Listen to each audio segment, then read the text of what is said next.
So guys, after 3 long years, the longest break that Tyler the Creator has ever taken in between albums, he's finally announced that he's about to drop his next album on October 28th. It's gonna be titled Chromakopia. He's already given us one record off the project along with a visual for that song, and he's given us what's assumed to be the artwork for that album. Now, there's a lot we gotta break down in this video, including what we actually know about the new project, the sonic direction that it seems like Tyler's gonna take, any sort of themes, concepts, or new alter egos that Tyler's about to introduce to us, and why the release date of this project has tons of significance in and of itself. So first, let's dive into the title of the album. Now, as far as we know, it's going to be called Chromakopia. And now there's already tons of fan theories about what the title of this album truly means. As far as we actually know, by definition, chroma means the purity of a color, or its freedom from white and gray. Meaning how intense or distinctive or saturated is that color and how far away is it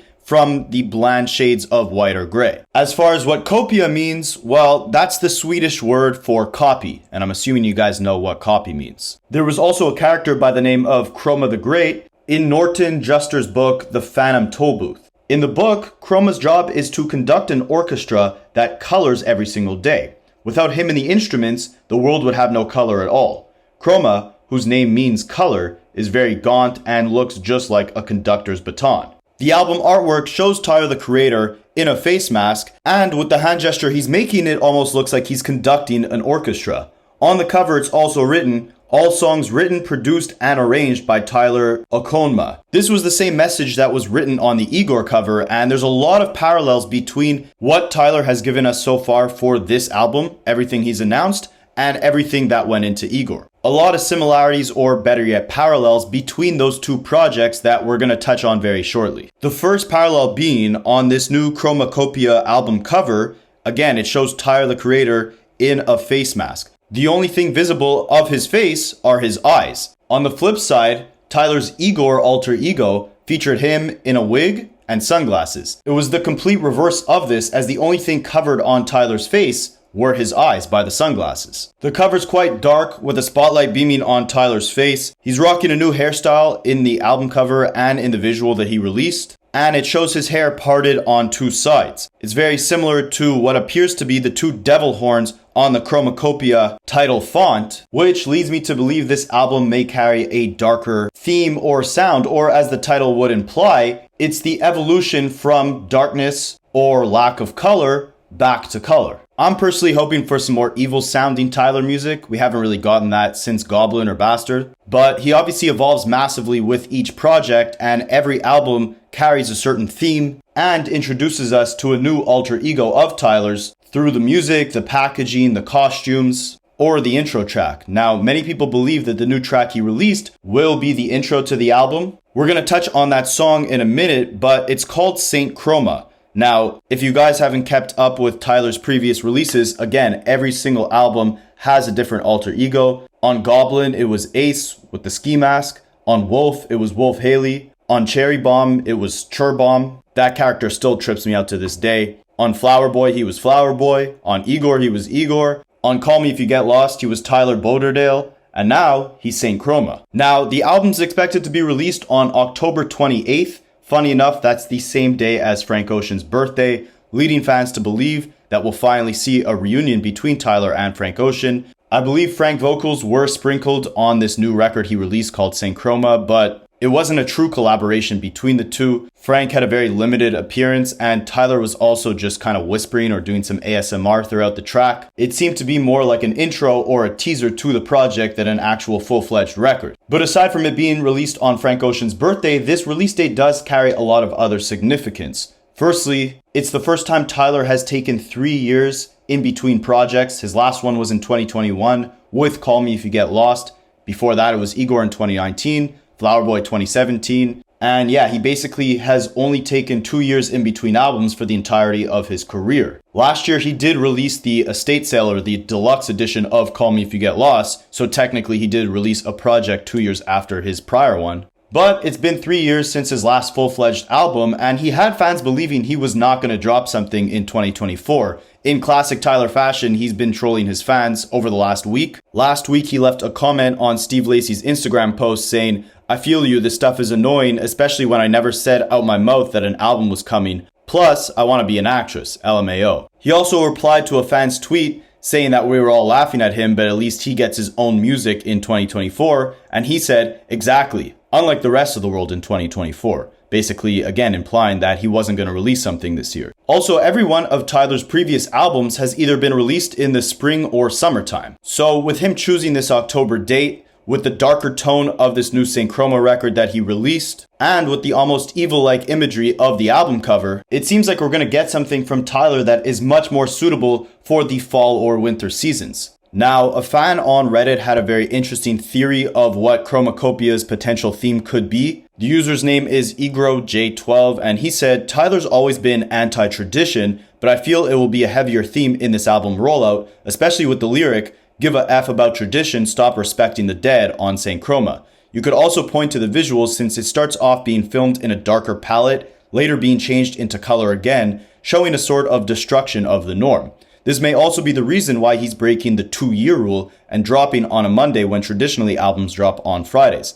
This album is building up to be his most experimental as he tries to break away from musical/industry norms. Now, the Monday release date that Tyler chose for this album is also extremely significant because if you guys didn't know, music typically releases on a Friday, or Friday at 12 a.m. right after Thursday ends, the second the clock hits midnight. But it wasn't always like this. Back when people used to buy songs off iTunes or go into the store and actually buy physical copies of a CD, music used to be released on Tuesdays. Now, for me being a kid during the CD era, but the first album I bought was the Carter 2 CD back in, I think, either 2006 or 2007. So as a young kid back then, I was always like, why are they releasing music on Tuesdays? Or at least I didn't really like it because I always had to wait till the weekend to actually go out and get the CD. I didn't have the luxury of just hitting Apple Music and seeing what was out. I always thought people were like me and they probably listened to music more on the weekends than on the weekdays when they had more free time. But the stats actually show otherwise,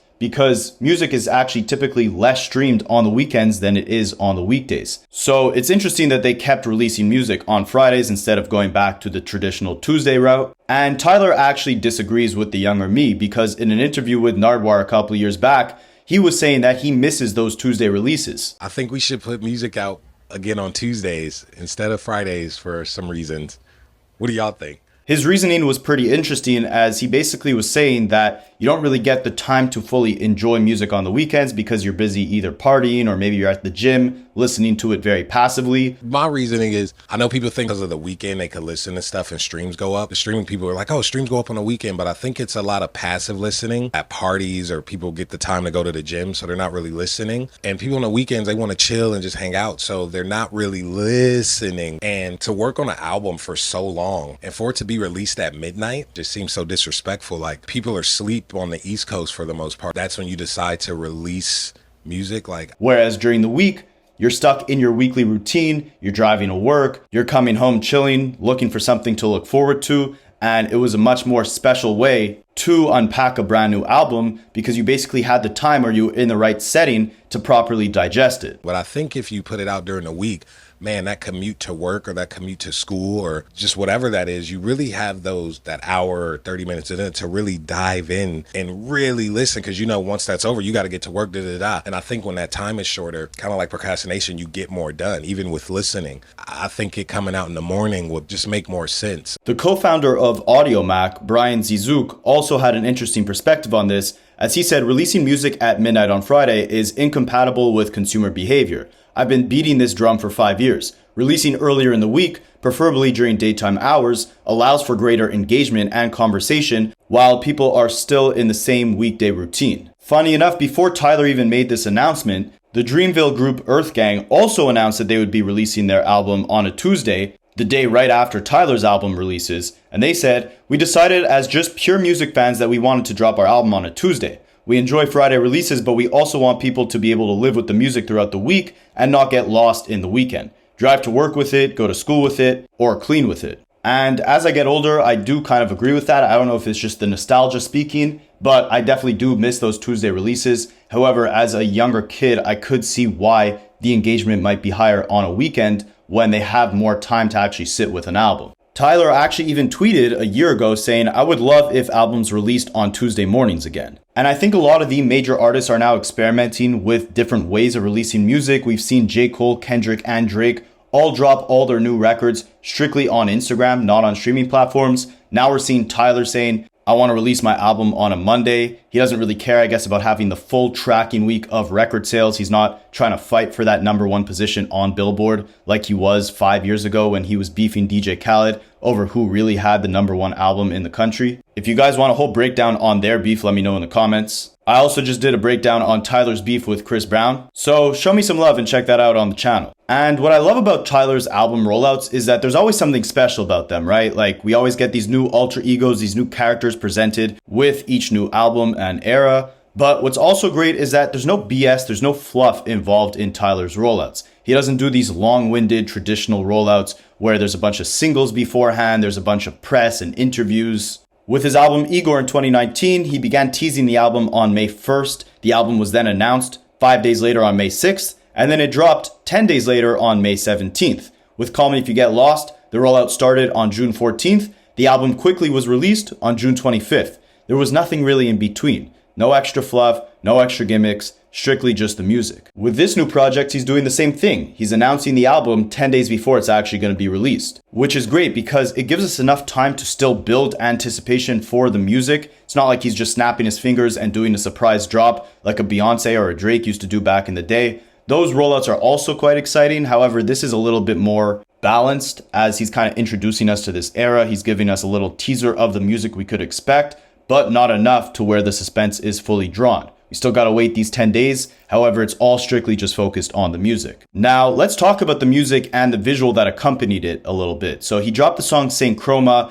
It has a much different sound than we heard from Tyler on Call Me If You Get Lost or IGOR. The production is dark. Tyler's doing this kind of ASMR whispering throughout the track. Then we get some vocals from both Frank Ocean and Daniel Caesar on the later half of the record. There's some braggadocious bars on this new record, or rather some braggadocious whispers on this record as Tyler whispers, top 10, big deal, how the F you do that, what the F I look like, get him out the way, 15 cash for that new Ford, I had guap since 19, I popped out like cha-ching, I'm a fiend, really ballin', I'm the hottest, give a F about no bark, I'm chasing dogs. He also rapped about the confidence in his artistry as he said, P said I could do it too and boy did I believe him. I built a path to freedom cause them words that he said. Give a F about tradition, stop impressing the dead. I'm gonna make it out, I promise I'm gonna make it out. Mama, I'm gonna make it out. I ain't never had the doubt inside of me. And if I ever told you that I did, I'm effing lying. Can you feel the light? And as he says that, in the visuals, you can see Tyler in the same mask that he's wearing on the album cover, snap his fingers, and the whole visual goes from dark and almost black and white to being full of color. Now, throughout the entire visual, it's a bunch of different people walking into a shipping container. As Tyler snaps his fingers, the shipping container turns green and explodes. It says Chromakopia on the shipping container. And many fans believe that the people walking into that shipping container, even though they were wearing masks, they were supposed to represent the features that we're going to see on this album. So people on Reddit assume that it was Daniel Caesar, Frank Ocean, Kanye West, Steve Lacy, 21 Savage, Kendrick Lamar, Eminem, Brent Faiyaz, Jaden Smith, or Pharrell Williams. However, the hairstylist of the video did confirm that none of the models in the video are musical artists. So it's still unconfirmed who will actually be featured on the project. As far as who I'd like to see, I would love to see a full-fledged record between him and Lil Wayne. He's often teased records with Lil Wayne on his projects as he gives kind of like an interlude to Wayne where he could just rap a verse. He did have a full-fledged collaboration with him on Cherry Bomb, on the song Smuckers, which featured both Lil Wayne and Kanye West. Amazing track, definitely check it out if you haven't, but I want to know, let me know in the comments, who do you guys want to see on this project? I'd also love to see, I think it's a little bit of a reach, but if he did a collaboration with Andre 3000, I think that'd be amazing. Both their styles and sounds complement each other very well, and they have no collaboration together, even though I believe Andre 3000 has said in the past that he wants to work with Tyler. So who knows, maybe we'll get that here, or at the very least, maybe Andre 3000 will bust out his flute and do some fluting on the album. I don't really know how else you would say that. Now, this really dope channel by the name of Dissect Podcast also did a little bit of a breakdown of the album's title